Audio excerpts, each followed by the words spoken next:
to order, January 9th, 2018. Notices have been duly posted. Roll call. Mayor Joe Chilson, Present. Jim Van Ash, Here. Jerry Every, Here. Ron Jertson, Here. Jim Olson, Here. Harvey Bertrand, Here. Bob Muth. Here. Please stand for the Pledge of Allegiance.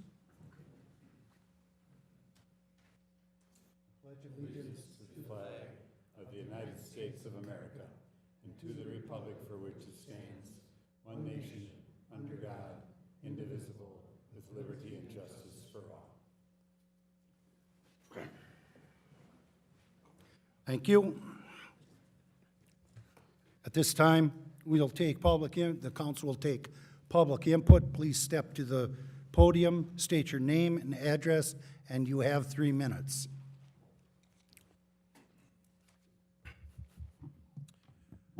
Good evening, Mayor Chilson and residing city council members. My name is Jacob Wallace. My address is 1330 Ridgeway Avenue. And the church that I'm representing tonight is River of Life Church, and I'm the senior pastor of. And I'm honored to open tonight's meeting with a word of prayer. And I want to thank each of you personally for the opportunity to do so. So if you don't mind, let's pray. Heavenly Father, we want to take a moment to say first that we love you. Thank you for your blessings upon our lives, this council, and the city of Onalaska. Tonight we ask that your hand and wisdom will guide and direct every decision that is made tonight. We ask that you continue to bless this great community with godly leadership and direction from heaven.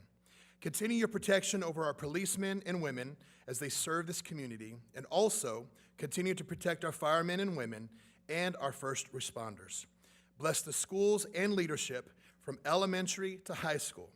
Again, we thank you for your blessings and protection over our city. In the name of Jesus we pray, amen. Thank you.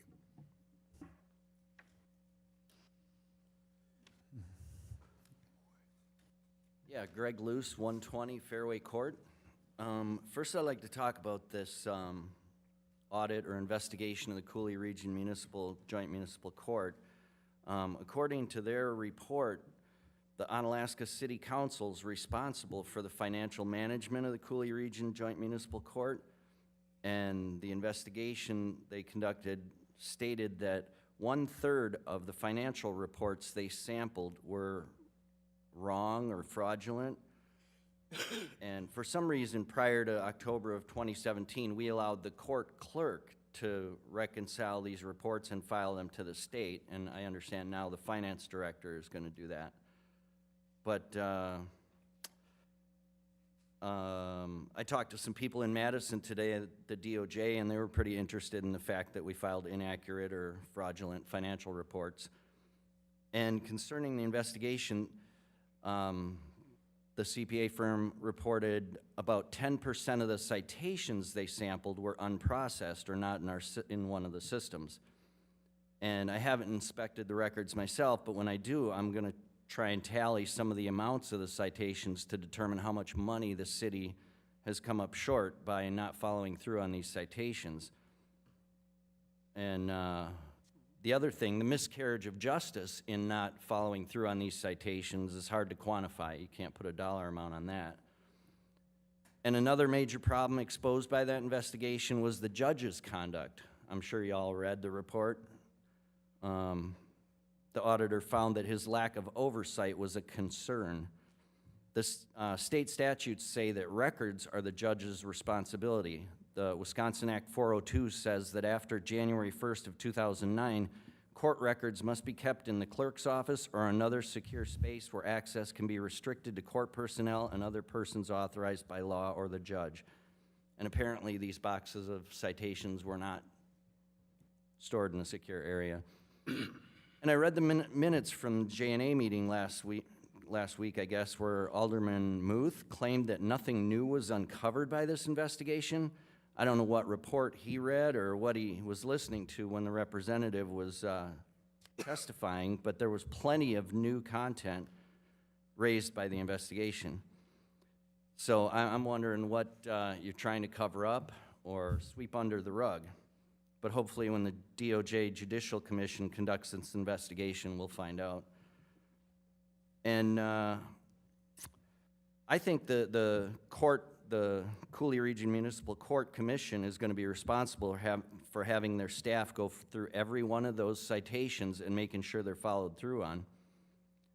And I'm sure if we do collect on these citations, it's gonna amount to a lot more than the $8,000 that you were complaining about 3 minutes. spending for the investigation. Sir, yep. Is there anyone else wishes to give public input? Good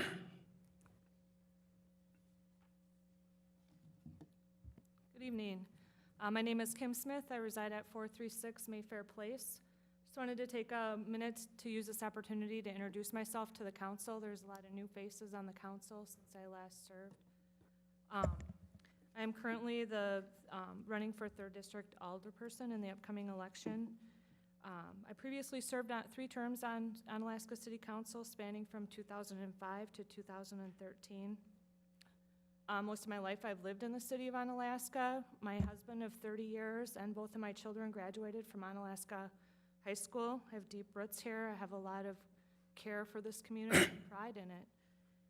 Besides my past experience in the community and in city council, some of my other credentials include I have a Bachelor of Science degree from UWL as well as a master's degree from Viterbo University.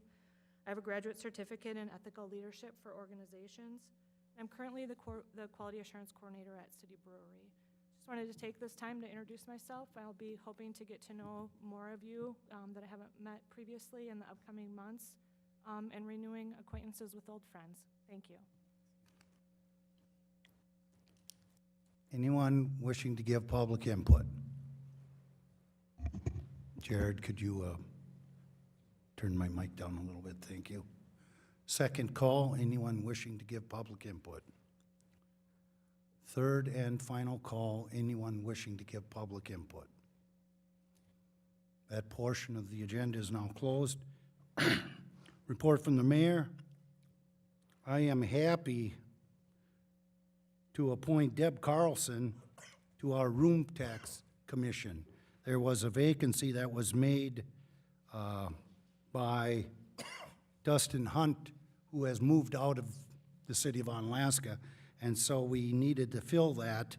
And I can think of nobody better than Deb Carlson to fill that spot. Deb, do you want to come up and tell us about yourself a little bit? I'm sure we would love to hear. You all also have a resume.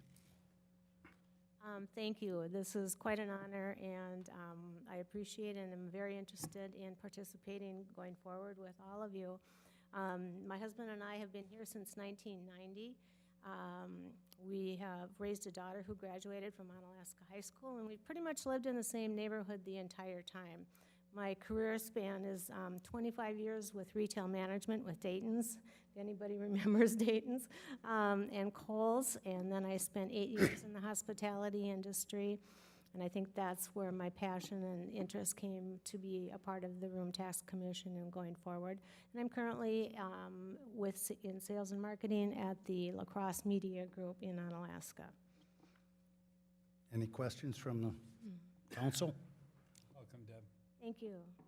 Thank you very much. Hearing none, I will entertain a motion. Make a motion to approve Deb Carlson for Room Tax Commission. Second. Motion made by Jim Banash and seconded by, who wants it? Jim Olson to approve. I need to be closer to you so you can hear me. I heard too. To approve Deb Carlson's appointment to the Room Tax Commission. Discussion? Hearing none, all together, all in favor, signify by saying aye. Aye. Opposed, nay. Abstentions? So moved. Thank you, Deb. Recommendations for approval and/or possible action of the following committees, commissions, and boards. All items listed under the consent agenda are considered routine and will be enacted by one motion. There will be no separate discussion of these items unless the council member requests removal, in which event the item will be removed from the consent agenda and considered in the order of business in a non-consent agenda. Does the council want to remove any items from the consent agenda?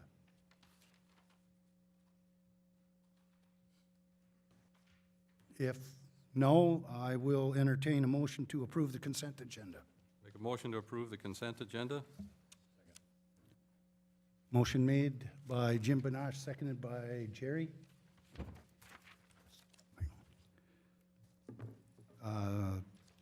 All in favor signify by saying aye. Aye. Opposed, nay. Abstentions? So moved. The non-consent agenda. There is no recap because nothing was pulled from the agenda. Finance Committee. Bob? Thank you, Your Honor. The following is a list of monies expended since the last Common Council meeting dating December 12th, 2017, in the dollar amount of $12,255,957.38. I'll make that a motion to approve. Second. Motion made by Bob, seconded by Jim Wilson to approve the vouchers. Discussion. Hearing none. All in favor signify by saying aye. Aye. Opposed, nay. Abstentions? So moved. Item B, review and consideration of findings regarding the agreed-upon procedure report from Hawkins Ash CPAs for the city's portion of the joint municipal court. I think everyone has a copy of the report. I'll make a motion to accept the report from Hawkins Ash CPAs, which basically, not basically, just repeats the findings that the city attorney had, saying the same thing. Second that. Motion made by Bob, seconded by Jim Banash to approve the procedure report from Hawkins Ash Bapty, or Hawkins Ash, excuse me, CPAs. Discussion. Jerry? Thank you, Your Honor. I have a question, Sean. Sean, in the Hawkins Ash letter, it states that the Onalaska City Council is responsible for the financial management of the Cooley Region Municipal Court. Is that an accurate statement? That is an accurate statement. And is that by the contract that we signed? It's by the contract that the city signed, the city provides administrative oversight, including the financial oversight for the joint municipal court, correct? Sorry, correct. A portion, when the joint municipal court budget is reviewed, you'll notice that there are certain departments from the city of Onalaska which are attributed to or that are charged to the joint municipal court. One of those is the finance department. So then we are responsible for all of those citations and things that are incomplete or not done? The city is responsible for the administrative oversight and for the budgeting process. With respect to tickets that were mishandled, there's not a duty that the city has with respect to it on a ticket-by-ticket basis, no. Would that be the responsibility of the Joint Municipal Council Committee? That would be the responsibility of the court itself, where in both the Joint Municipal Court Commission and the city have oversight over that court. As I understand it, we have very little leverage on the judge, is that correct? Being an elected person, we have very little that we can do about his behavior, which is painted with a pretty broad, bad brush here. The city does not have much direct authority over the judge. That is correct, pursuant to the state statute. I was looking too at the report, and it struck me that that of the tested citations that they there were, in November of 2015, there were 151 citations that they tested. And 65 of those were, either had a discrepancy or were inconsistent. That's 43% of the ones they tested, not the ones left in a box somewhere. In May of 2016, they tested 250 citations. 130 of those had discrepancies or inconsistencies, and that's all in their letter. That's 52% of the ones they tested. February 2017, 153 citations tested from tracks. 78 had inconsistencies. That's 51%. I know that we have little consequences as far as how we can handle the judge. But people have entrusted us, and other municipalities, residents have trusted the municipal court to process these things. I would hate to see these just get kicked down the road again. We started with 9 boxes that Eric found in the basement. All of a sudden, it was 13 boxes, and now it's 30 boxes. You can't tell me this thing's getting any better. Now, I agree that we have made some wonderful progress in what we've done. The problem remains, though, that some of these things are still not accomplished. We just kicked them down the road. We lost more money by not processing these things. We put our people in harm's way writing these tickets and making these arrests, and we haven't done anything with them.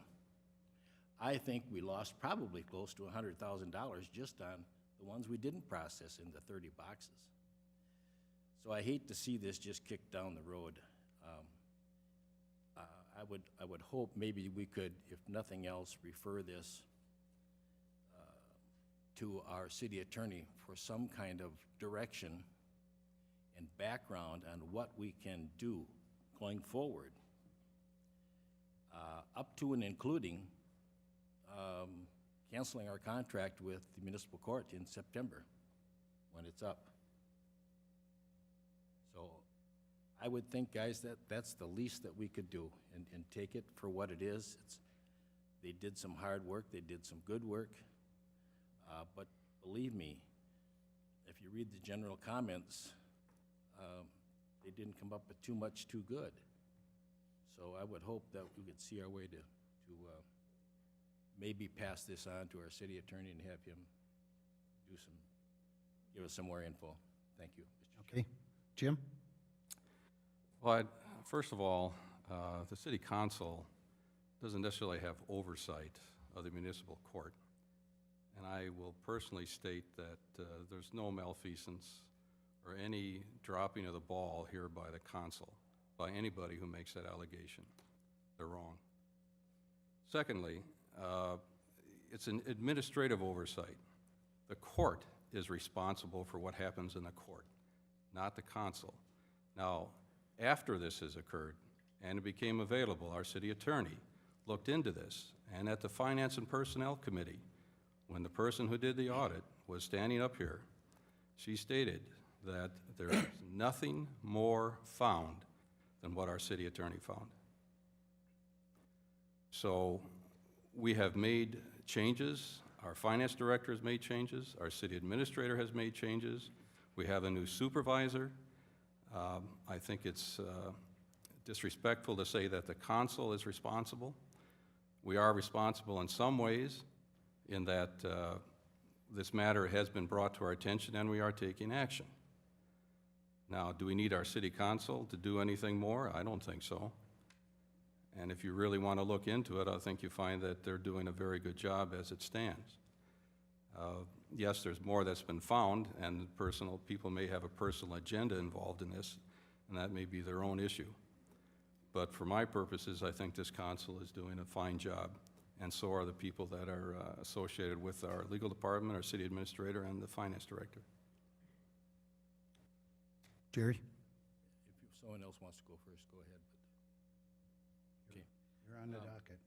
thank you. I think that isn't quite true. No one's casting any aspersions here on anyone. What I'm hoping for is that as a council, we could come to some agreement as to what we want to do about this, instead of kicking it farther down the road. In fact, Hawkins Ash Baptist says, "We were not engaged to and did not conduct an audit, the objective of which would be the expression of an opinion on the financial management." Nobody's saying there was anything fraudulent. Thank God there was not. You've been through that, we don't want to go through it again. But had we performed additional procedures, other matters might have come to our attention that would have been reported to you. And I think that's the thing we want to know about. So that's all I'm saying, nothing more. Ron? I have a question for you, Sean. As far as, traffic citations, moving or non-moving violations, those are also covered under the state. And the state takes a percentage of those fines. That is correct. So my question would be, has the state taken a position on these citations that it would be encompassed into moving or non-moving violations? Have they been aware that this problem is within this court? The state is aware of the issue, and the state's general position has been that it is based on, that the reports are based upon the tickets which are either paid or prosecuted. So, and those amounts are paid upon collection. As you know, for people who are found guilty but don't pay in a timely manner, we actually use the state debt collection process in order to collect that, and then when those come in, we make those payments. So it's based on collection rather than on anything else. So if they're unaware that cases have not been entered, they would be aware that there's non-collection for that. If the case has not been entered, it's no way that they would know that there was monies that they potentially would be out. Correct. It takes entry of the case. It takes either a guilty plea or someone being found guilty and having that be entered in order to inform the state. For instance, the state is not informed of tickets where a ticket is dismissed because of lack of evidence. For instance, a ticket being written isn't what triggers that. It is the either guilty plea or guilty or someone being found guilty at trial. Thanks, John. I had one other thing. Within the confines of City Hall, which includes the police department, we put a lot of work on these people with expectations for them to complete their tasks in a timely, expeditious fashion. When we don't follow through, boxes and boxes and boxes of things down in storage that were not followed through on, I know how I would feel if every day I came into the office and everything I accomplished days and weeks before were thrown into a heap, and in order to come to work the next day and face that again, knowing what's going on, it's troubling to me. I have not sat down and talked with Chief Tronick on the morale of the police department, but I've heard that the morale is not good. And I'm wondering, this has gone on since, let's say, 2011, if this isn't part of the problem that we got over there. When you have people that are dedicated to their jobs and do a very good job, and things aren't getting followed through on it, it's going to be troubling.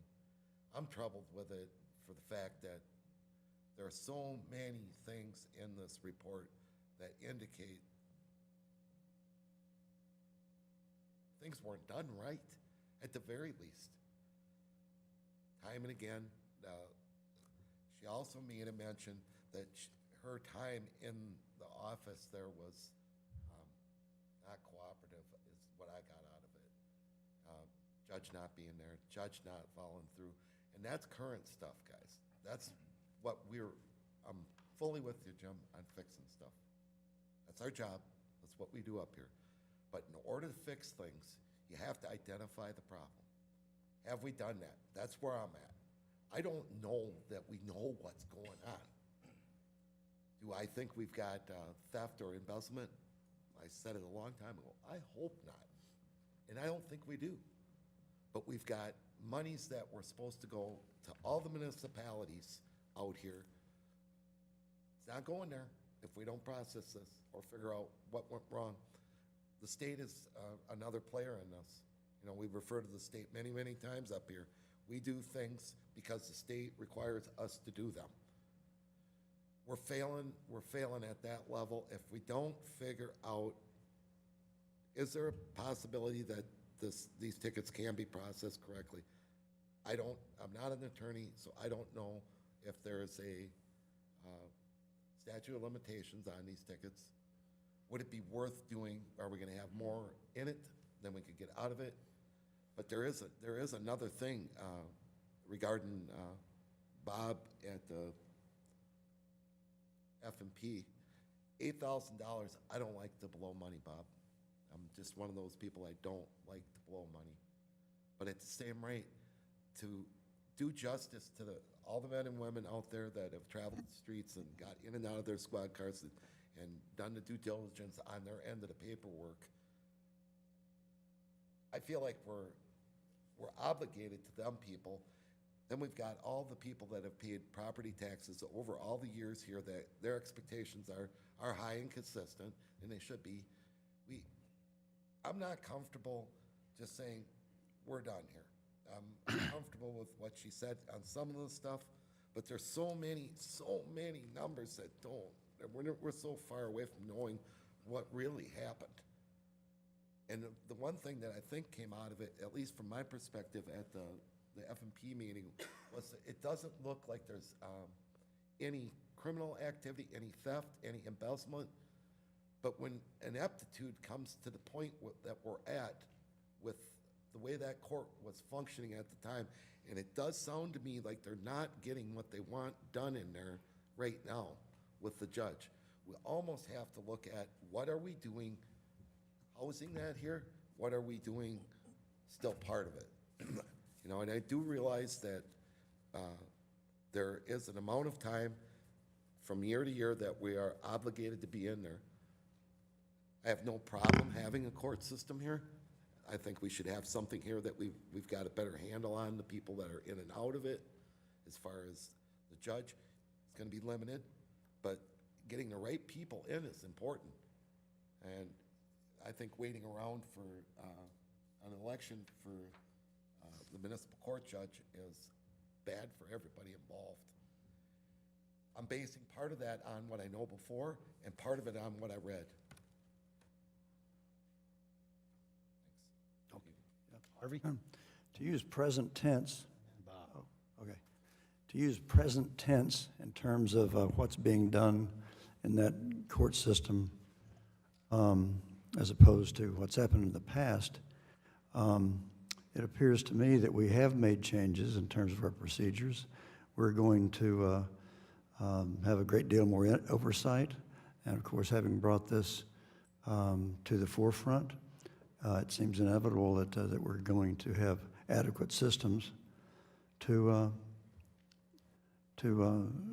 determine if there are any problems in the future. So when you use the present tense to say that we're not doing anything, I don't understand what you're going for. And I'll say also that, okay, that there are citations. It's hard to say how much money it would take to go after each citation, depending on how much it is, but there might be court costs associated with it. And to me, I think we just need to move forward and accomplish the work that we, the council, are charged to do. Okay, Bob? Responding to Ron about law enforcement and morale based on citations not being paid. Well, I guess I can fall back on my 43 years as a police officer. I was concerned to do my job as a sworn police officer. That included traffic. But at a certain point, once the arrest is made, it's turned over to the court system. And now it's the court system's responsibility to follow through. It's no longer the responsibility of the law enforcement officer. It's not he or she's responsibility to tell the court what to do. They do their job the best of their ability, and then it moves on to the court, who are supposed to do certain duties. Now, if they do or do not do that, that is not the responsibility of the police officers. I also know all the police officers on the police department. I've never heard a single word about their concern about this issue, just to let you know. But is it an issue? Is it a problem? Absolutely. Are we doing everything we can to rectify that and straighten it out? You bet. Matter of fact, it's the actions of this council that got the ball rolling. There was no secret, hidden anything. We found out. It was brought to our attention. We took the proper action. We got the guidance of our city attorney, who tells us what we can and can't do. And we've done everything we can in our side to rectify and try to straighten this out. And the process, as far as I know, is still going on to straighten out the activities and any shortcomings. And the process hasn't stopped. So I'm kind of confused on what further action we're supposed to do. And still, there is a separation of that court and this council. Now, we've made recommendations. We've noted things that are wrong, and we want things straightened out, up to what our authority entitles us to do. And our city administrator has done everything he is supposed to do to try to rectify this and bring this to the attention of everybody. So nothing's being hidden, no secret meetings, no secret anything. Everything's being done above board. And to say that we're doing anything but that is irresponsible and uninformed. Jerry, did you want to say something? Yeah, I'd like to just put it to bed then, if that's okay, but Well, the question was asked of the person that presented the audit to us at the Finance and Personnel Committee. A question about tracking, and it is on record, and you can go and listen to it and check it. Her answer was, the new system made it hard to track what happened.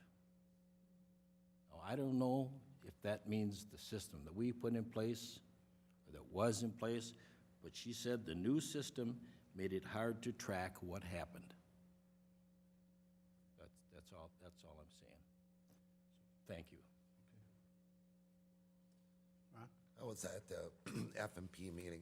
I do remember her saying that, and what it actually meant. I wasn't in a position to ask her what she meant by it. No doubt, daunting task, even the small little segments that they did analyze. I wouldn't have wanted to have to do it.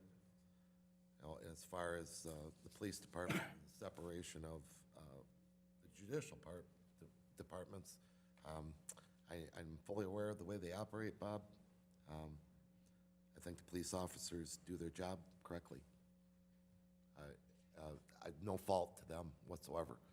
And if there was an impression that I put that out there, it was mistook. Because I think those guys are doing what they need to do all the time, and I feel for people that do workmanship. And I don't care what you're doing, when it gets downplayed, destroyed, misplaced, it doesn't do any good. It doesn't do any good for us either. It's just a bad impression on everybody.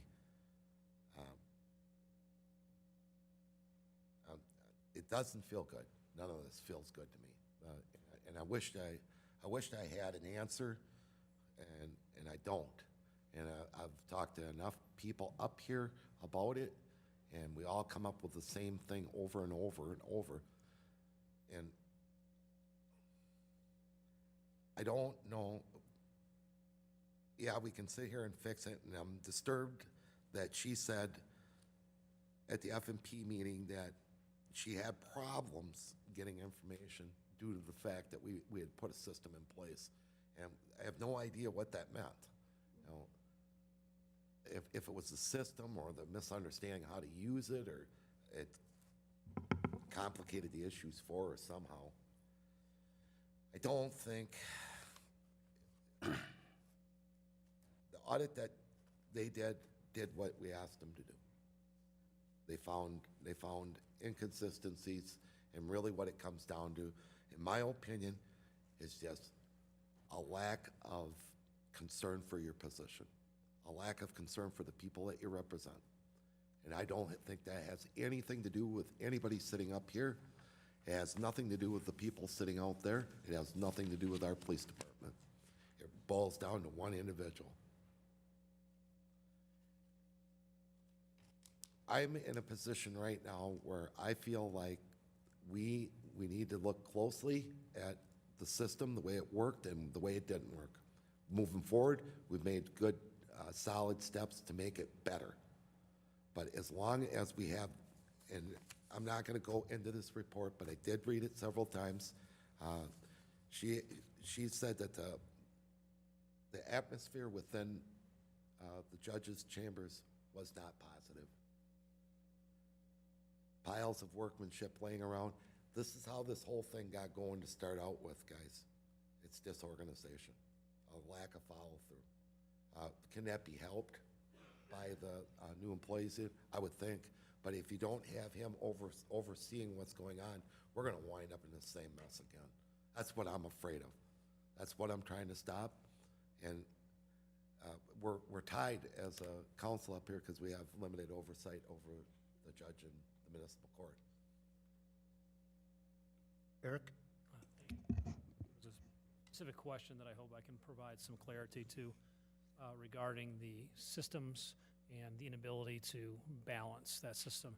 I did speak with Monica from Hawkins Ash prior to the meeting regarding her report, and that was a question that I had posed as well.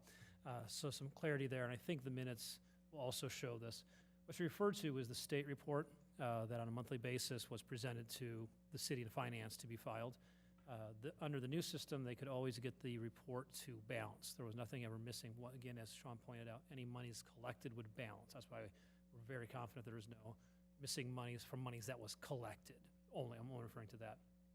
What this couldn't do on a new system, though, is back end our way into whatever system was being used prior to generate those numbers. It was always the starting number that we couldn't do, my understanding from what Monica said at Hawkins Ash. So the systems in place does balance out.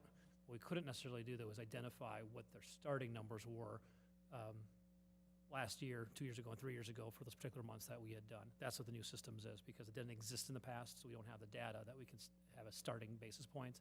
But we can still get those reports to balance. That's my understanding. I hope that clarifies things. Okay, anybody else?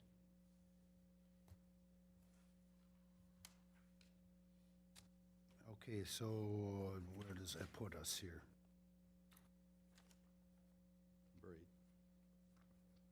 We had a motion to accept the report, right? Yep. Motion to accept the report. Seconded, correct? And seconded, yes. All in favor signify by saying aye. Aye. I, Pardon me? We're voting to accept the report, is that what we're doing? That is correct. So we still have the report, we do with what we want to. Right, correct. Okay, let's reiterate that vote. All in favor signify by saying aye. Aye. Opposed, nay. Abstentions? So moved. Personnel Committee. Item A, review and consideration of a new policy, 4.13, unmanned aerial device policy. I'll make a motion to approve. Second? Motion made by Bob, seconded by Harvey to approve new policy 4.13 unmanned aerial devices policy. Discussion. Hearing none, all in favor signify by saying aye. Aye. Opposed, nay. Abstentions? So moved. Judiciary Committee. Thank you, Mr. Chairman. We have ordinance 1603-2018 to amend Part 5 of Chapter 3 of Title 13 of the Code of Ordinances of the City of Onalaska relating to special districts, first and second reading, and this is regarding the overlay in downtown, I believe. The Planning Commission has reviewed this extensively and approval. Do you wish to, We want to final also. final? Okay, so then you would have to move to suspend the rules. Make a motion to suspend the rules. Second. Okay, motion made by Jerry, second by Ron to suspend the rules. All in favor signify by saying aye. Aye. Opposed, nay. Abstentions? The rules are suspended. Now you can give first. Now I'd make a motion that we regard this as first, second, and final reading. Second. Okay, motion made by Jerry, seconded by Jim Benash to give ordinance 1603-2018 its first, second, and final reading. Discussion. Just that they've been talking about it, planning for a long time, put a lot of work into this, and I think they've done a good job, and I think this will just kind of put this issue to bed. Thank you. Okay. All in favor signify by saying aye. Aye. Opposed, nay. Abstentions?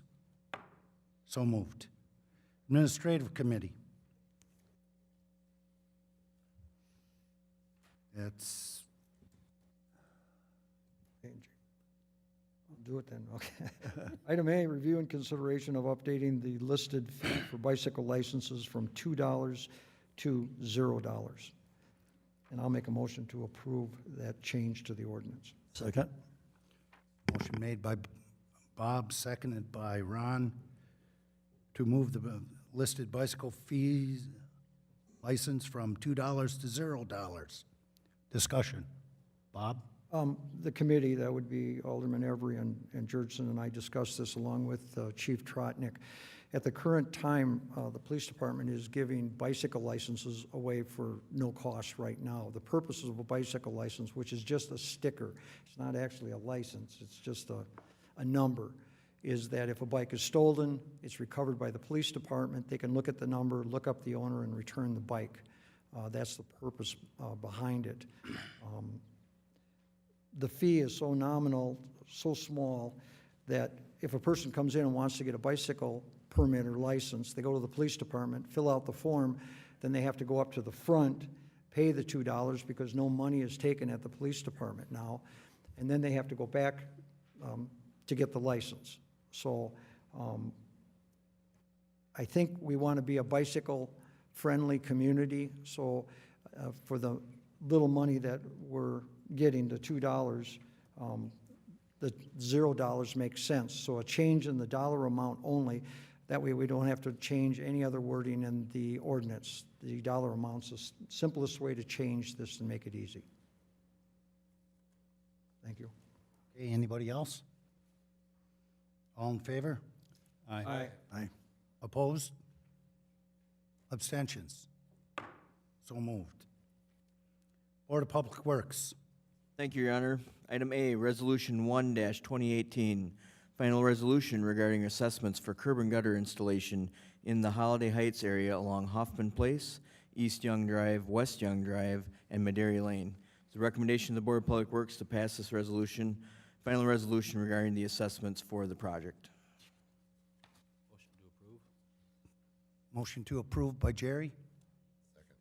Second by Ron. Discussion. Hearing none, all in favor signify by saying aye. Aye. Aye. Opposed, nay. Abstentions? So moved. Item B, review and consideration of professional engineering services for speed and vehicle use study along East Main Street by Short Elliott Hendrickson in the amount of $3,900. It was the recommendation of the Board of Public Works on a 4-to-1 vote to move this forward and proceed with this study in the amount of $3,900 with Short Elliott Hendrickson. Is there a motion to approve? Motion by Jerry, Second? second by Bob, to approve a $3,900 expenditure to Short Elliott Hendrickson for a speed and vehicle use study along East Main Street. All in favor signify by saying, oops, I'm sorry. Go ahead. I just wanted to mention the reason that this is in there is because residents in the area were complaining about speed and trucks and how it was affecting their buildings, residences, and I don't think any landscape, but I think somebody came forward and said their house would rattle when these big trucks would come by, and they were just wondering if there was anything we could do to maybe help alleviate some of this problem. So that's the reason for this. Okay, any other discussion? Hearing none, all in favor signify by saying aye. Aye. Opposed, nay. Abstentions. Motion carries. Great River Landing Committee. Jared, you want to take that? I can do that, Your Honor. Item 12A at Great River Landing Committee, consideration of the installation of public art at the Great River Landing. I'll turn it back over to you, Mayor. Katie, are you going to speak to that? I'm sure glad about that because I wasn't sure who was going to speak to it if you weren't. So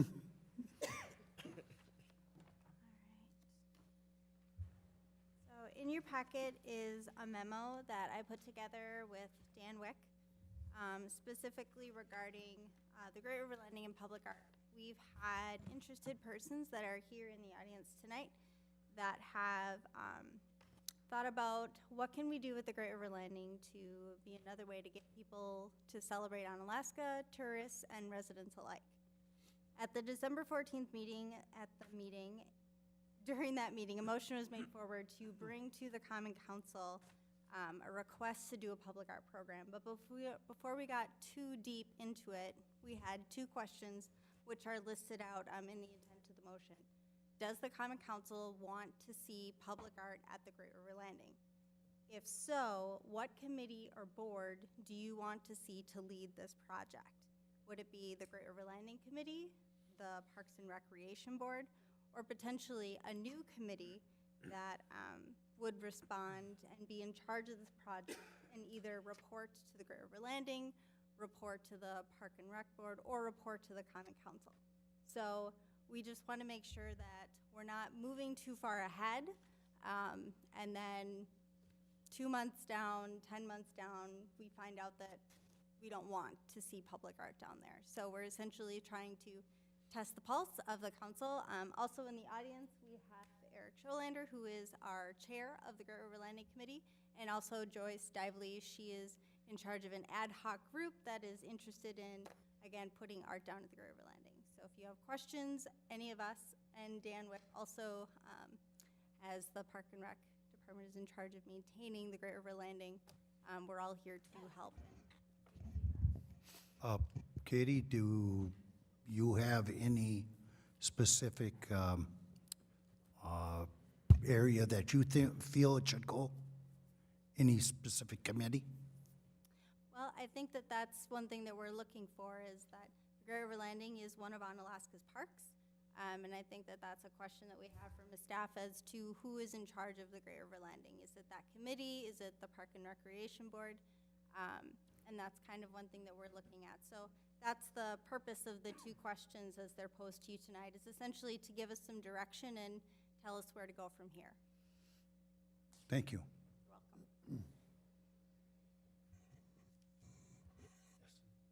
Guess I'll start out. I was at the Great River Landing when they were discussing this, also on the Room Tax Commission, and one of the issues that may have been brought up was would the Room Tax Commission be willing to participate, that is, fund any particular art that may be down at the Great River Landing. In answer to that, we've committed some of our money to possibly, excuse me, redoing the building that is to the west of the railroad tracks. But there's two conditions before we would commit to anything to that building. One, can we get insurance that's for a building that's in a floodplain? And two, what would be the use for that particular building? And just so you know that if that building gets torn down, DNR is not going to allow us to put up another building, so we're still looking into that. Then the other issue is art. It'd be my opinion that the Park and Rec would have to take care of anything that would be put up in there. You may have the Great River Landing would have excellent suggestions, then ultimately it comes down to the Park and Rec has got to take care of whatever gets put down there. And as far as another committee, I think Ms. Dively has spearheaded some good talk, but it's my opinion, I don't think we really need another committee. Maybe a charrette to see if people really want any public art down there. But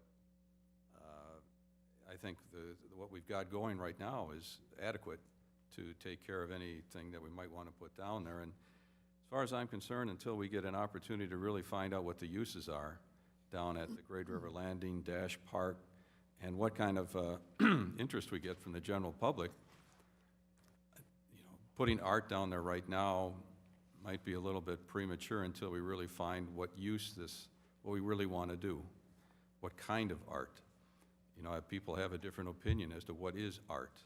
Do we want a sculpture? If you get something too big down there, is it really going to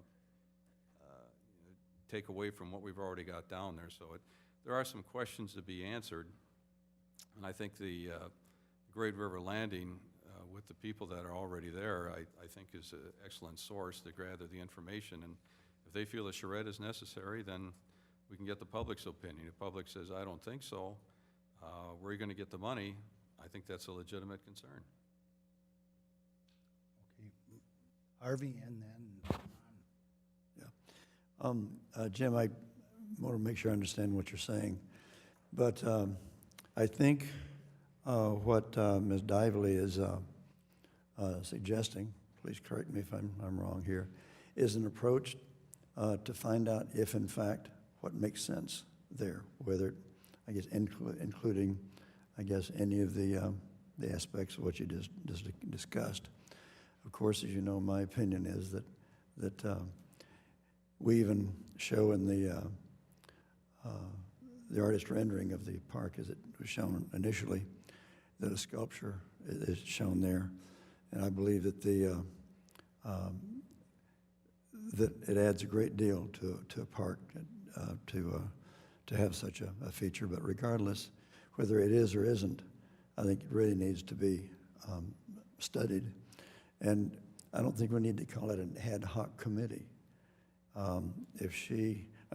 We don't have to officially assign an ad hoc status to her or anyone or anyone's that she assembles to lead an effort to see what makes sense down there. So isn't there a mechanism by which she can continue her efforts to study the correct yes. and continue moving along without the ad hoc committee is my question. Yes, it would be a subcommittee of the park board.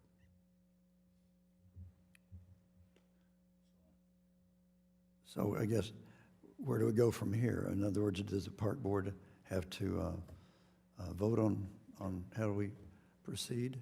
They would have to approve that, yes.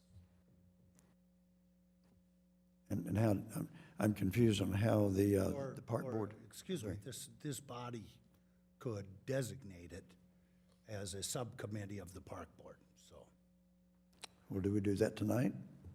we can do that tonight. Okay, so, Eric, would you mind coming up? I want to, yeah, as the chair of the committee, in our discussion, oh, can I? Yeah. Eric, in our discussion, in our last meeting, you had, I thought, some pretty concise thoughts on how you thought a subcommittee or whatever should work. Can you share that with us, or if I'm accurate in saying that? Sure. First of all, my approach to this is we want to try to keep this as simple as possible. We don't need to make this as complex as it could be made out to be. So ultimately, it's just a matter of trying to figure out the right avenues to get this discussion started. And whether that's through the Great River Landing Committee or if that goes through the Park and Rec Board is really just a focus point. I mean, there can be direction from both committees in discussion. It's just figuring out who is going to take the primary responsibility for pursuing this. And how I guess, going back through some of the things that have happened in recent years, I kept referring back to how the beautification of the cemetery took place and how a group got together to make that happen and then found the right time to present that to the city, and then the city took action on it to make it happen. How I looked at this is the same way is, you know, if there's a group of people that have an interest in putting something in that park, there's no harm in them having that discussion and seeing what they can come up with.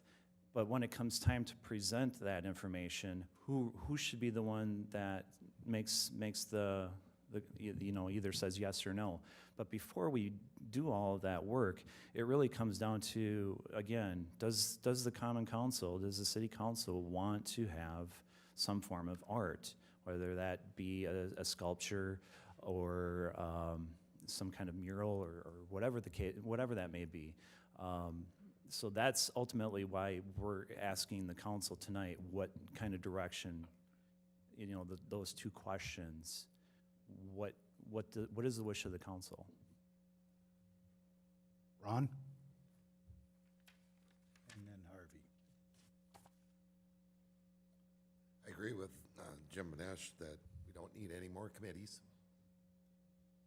You guys can do pretty much what you want, when you want, where you want, and bring it to us anytime. As citizens, we're always here once a month.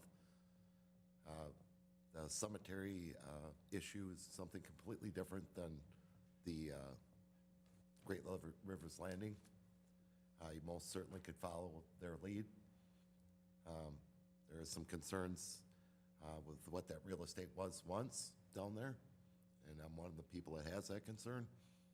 The reference to Indian bones found down there as artifacts is disturbing to me. I have a problem with it. I don't think anybody's paying attention to what that real estate really was. I don't hear you guys talking about it that way. I have a problem with it. You want to put whatever it is on there, but I don't hear anybody referring to what that property once was and truly what it did. I'm not happy about it. Sitting in a Great Rivers Landing meeting, hearing Indian bones referred to as artifacts disturbs me. And I will tell you that personally. It disturbs me. And then what reminded me of it is you brought up the cemetery. Otherwise, I'd have probably forgotten about it. Like I said, you're entitled to do anything you need to do and bring it to us anytime. Do you need a committee to do it? I'm with Jim Benesh. No, you don't. We can approve it or disapprove it. Thank you. Harvey?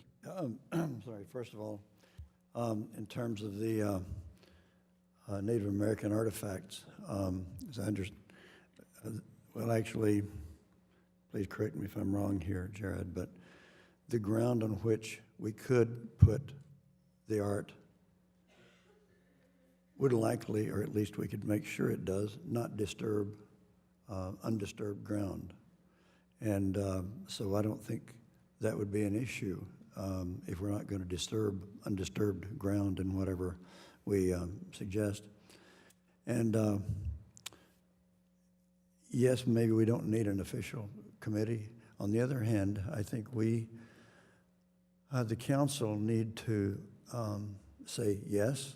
We're willing to entertain, let's say, art down there, or we're not, because I would really hate for Ms. Dively and her and others putting a lot of work into coming up with, you know, so let's say a recommendation, and all of a sudden we say, no, we don't want to see anything down there. So I think that we at least need to say, yes, we're willing to consider what could be put down there in terms of art. And in terms of the committee that would handle this, I just can't imagine why it wouldn't be the Great River Landing Committee, because just like what we have down there now, it's been handling, at least with the oversight of the River Landing Committee. And Dan Wick has had his input as time goes on. So I'm not sure we need to move it out of the purview of the River Landing Committee. Okay, Joyce, would you come up, please? And then Gary, I'll let you. Unless you want to speak before. Thank you for giving me a moment to speak. I just wanted to clarify one thing as I'm listening to this, is the project that we're talking about is not public art all over the city. It is one specific thing, and that was the concept of a sculpture in the plaza behind or near the planter that says experience, explore, enjoy, that one, that area right there. Now, I don't know if that is any burial area, but it's got cement over it, so I'm assuming that that probably wasn't an area of consideration. At one time, it had a building over it. So that's the area we're talking about, not down near the waterfront, not, any of that, not down near the little building that's down there, but just basically in the plaza. And I personally would really appreciate it if we would keep it very simple and just get yeah, we think you guys, maybe we would consider something like that, or no, we really don't want to deal with public art in Onalaska. And I know I had to laugh today because as I'm listening to all the things going on in La Crosse, that they're fighting over sculptures and all that. Yeah, art is subjective. Not everybody's going to love every single thing that, happens in your city. But one of the criteria that we did have is that we would make sure that whatever was proposed would not be offensive, controversial, anything like that. But what we had hoped to do, and I won't go into any detail, but create a palette on a sculpture where we would tell stories of things that were important to Onalaska. And one of the stories was like the story of Tom Mansour, the story of the St. Pat's, when St. Pat's had the shootings at St. Pat's. Little pieces of history that would go onto the sculpture that could be remembered then, so when people came, it would tell the story of our city. So anyway, back to the thing, it's just the city plaza, not down near the water, not anywhere else, okay? Any other questions, or? That was our focus, okay. Okay, thank you. Mayor? Yep, Jerry Smith's on the docket. Thank you. I certainly am interested in seeing some artwork in the city of Onalaska, not only Great River Landing, but all over. I think art is just part of us, one way or another. We all have some type of artistry in us, and we should appreciate good art. I think it should be handled by the Great River Landing Committee. I agree with that. Ultimately, the decision will rest with us at any rate. So, gee, I'm in favor of it. I think you should go full speed ahead. Okay. Harvey? Yeah. And then Bob. Yeah, I want to make sure that it's understood that, sorry, were you next? Go ahead. No, Okay. go ahead. I want to make sure it's understood that it's not necessary for the city of Onalaska to pay anything. And I don't think that should be considered in any, let's say, motion tonight to go forward. Because I know some folks, well, a lot of the sculptures, or most that I know of, are actually funded through private funds. And so I hope we don't let that be a stumbling block to our saying, yes, we'd like to see art be constructed down there, because the money can be raised through private funds. Bob? I guess I'm going to agree with Ron on the idea of having another committee. Committee on committee to have a committee. I think and I lean towards the Park and Recreation Committee that do a fabulous job. Those people are really heavily involved in the community. I think if there are a group of people that want to get some type of art specifically down at the waterfront, They can present projects to the Park and Recreation Committee. They can always forward it onto the Common Council. Small community where I grew up, they had art put in the town square, and for about 3 years, there was nothing but letters to the editor. Everybody hated it. So no matter what you put down there, there's going to be somebody that doesn't like it, somebody who's going to take offense, somebody who's going to think their great-grandmother is insinuating to have wrecked a train down there. I don't know. You're not going to get 100%. Everybody's going to love it. But I agree with Ron. We don't need another committee. I think anybody who wants to get together and come up with that idea, Harvey, can present it to the Park and Rec, and if they think it's feasible and makes sense, then they can forward on to the Common Council. And most importantly, we get the input from the community. What do they want? What do they want us to do if they want us to go forward? And I'm all for art, and I don't think art should just be strictly at the waterfront. I think any park, all of our parks, can incorporate some type of art. I've seen art that actually was a children's play center where the kids can do something, but the theme was children, and it was artistic things where the kids could play on it. So it can be multiple purpose. So it doesn't have to be just strictly the waterfront. But I like the idea of the Park and Rec being responsible for it, and let anybody come forward with any ideas. Hi, how are you? Thanks, Your Honor. I think that my personal opinion is that Joyce and Eric are excellent people to handle this.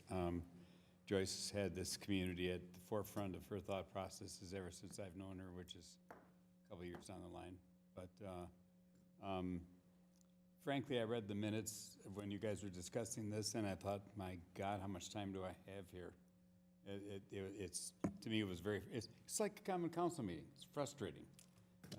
So I think, first of all, I think your heart's in the right place. And that's the important thing. And Eric, I believe that about you also, sir. And I think that you can come to a decision or get enough input from people and bring back what you guys work on to us, if that's the procedure that you want to use. And I trust you explicitly to do that. Are we going to make everyone happy? No. But the idea is about the community in general, and does it behoove us to enhance that image of what this city means to us who live here? So, for what it's worth, thank you for all the hard work you do. Okay, so, I'm sorry, Jim. Go ahead. Just one final thought. It was my understanding when the Great River Landing was getting built that we were going to have some type of art down there. That was my understanding even before the place was built. And we were going to do that. We talked about a fountain. It got to be kind of expensive, but the idea of some type of art, some type of sculpture was going to be down there, and I think that's a good idea. Art, like has been said, is subjective. What is it going to be? To me, the Park and Rec is something that would take care of it after it's done.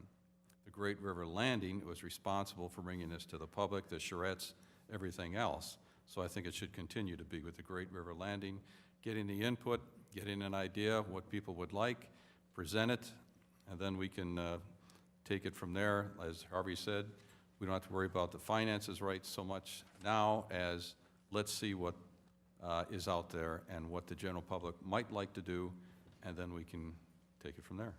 Okay. Here's what I'd like to do then. I would like to put forward the question on whether the council is in favor of having art of some kind at the Great River Landing. Make a motion in favor. Second. Motion made by Harvey, seconded by Jim Banash. Discussion? All in favor signify by saying aye. Aye. Opposed, nay. Abstentions? Okay, so we want some kind of art. I think that's probably as far as we have to go. Joyce, I will put it, you and Eric, in your capable hands, and for you to come back and tell us what you think. Okay? Okay. Is the council okay with that? Sure. Eric? If I may offer a staff perspective, now the question number one has been determined regarding accepting of art or not. Staff would request that we do decide if there's, it sounds to me as not to create a committee is good, but there's two committees involved perhaps, and as Alderman Ashton mentioned, the Parks and Rec, maintaining and oversight of all the existing parks and Great River Landing, which helped design that feature. From a staff perspective, we do kind of need to know where we go with information as we come through. So I would ask that we, if at all possible, we make a decision as to which committee you would like to at least have the lead from that. Parks and Rec, Okay. Great River Landing. Which committee would you like to route this through? I think it'd be the Great River Landing. I'd like to make a motion that it continue to be the Great River Landing to make the proposals. Second that. Motion by Jim Benash, second by Harvey, that we route all these creative juices through the Great River Landing Committee. Just, it makes sense just to leave it with the Great River Landing. Okay. If you're gonna have anything, just keep it with the people that are familiar with it. You know, they can bring it as individuals, they can bring it as a group. All in favor signify by saying aye. Aye. Opposed, nay. Abstentions? So moved. Okay, Alderperson Bertrand. Yes, I'm here. It's been great serving the city of Onalaska for 4.5 years, and I've felt it's time to give somebody else a chance. But anyway, I'm amazed. My wife and I and my daughter have been here 15 years, roughly. And I tell people it's my hometown now. They may not want to hear that, but and then people say, my gosh, you're in a cold place. And I said, I haven't seen a bad day yet. It's 15 degrees out there, and I love it. 2 inches of rain an hour, I love it. And I even like green grass. But anyway, I really thank the city of Onalaska's residents to allow me to serve them. And the staff here are just been wonderful to work with, and it's and the city council members, and Eric, the new city manager, Sean's the legal counsel, and anyway, I just want to pass that on to you. That's been a privilege indeed to work with all of you. Thanks. Thank you, Harvey. Report from Alderperson Benash on the LCZVB. Right, in your packets this evening, you saw at the end, was the La Crosse County Convention and Visitors Bureau Explore La Crosse, and how it pertains to the city of Onalaska. I wanted you all to see that so that you have an idea of what the LCCVB is doing and how Onalaska is involved. This is still a work in progress. You can see how we're trying to promote the city as well as all our partners in this particular Convention and Visitors Bureau that are around us. And if you have any questions about this particular pamphlet, I'd be happy to answer them. I also wanted to let you know that I am on that committee as well as the location committee. And we've been discussing about if they are going to stay at the present location, which is right there at Riverside Park, or if we may be moving to another venue. And we're looking at several possibilities. One might be the La Crosse Center. There might be something at a different location, places that are going to be built or possibly built, or looking into moving off Exit 3 or Exit 5. And there is one other thing that I'll be bringing up at the Park and Rec Committee, which will be the Great River Landing. We do have space there. I have broached the subject with the Convention and Visitors Bureau about possibly working in that space or having something to do with that space, whether it's feasible, workable, having an interactive machine in there that would tell people the things that are going on within the La Crosse area, having somebody man that, probably on a volunteer basis, on a seasonal basis. So this is something I'd bring forward to Park and Rec and see what they think about it. I know that the Convention and Visitors Bureau doesn't have a great budget for a lot of things, so we'll have to keep that in mind, but it may be a use of that particular facility. I know we've also talked about that room, I don't know if it's a couple hundred square feet, am I right? About 240 square feet or something like that in that particular little building, having other uses for it. So those are the things that we'll talk about at Park and Rec and see if that's going to work. So as things go on, I'll try to keep everybody here on the council appraised of what's going on there. Thank you. Closed session. To consider a motion to convene in closed session under section 19.85, parent 1, parent E of the Wisconsin statutes for the purpose of deliberating or negotiating the purchasing of public properties, the investing of public funds, or the conducting of other specified public business whenever competitive or bargaining reasons require a closed session. In this case, consideration, development, and approval of a negotiating strategy regarding Town of Madera fire contract. If any action is required in open session as a result of the closed session, the Common Council will reconvene in open session to take the necessary action and/or continue on with the printed agenda. Motion to go into closed. Motion by Jim Olson, seconded by Ron Jertson to go into closed session. Roll call. Jerry Every. Aye. Ron Jertson. Here. Jim Olson. Aye. Jim Benash. Aye. Bob Youth. Aye. Harry Bertrand. Aye. We are in closed at 8:17. We'll take a 5-minute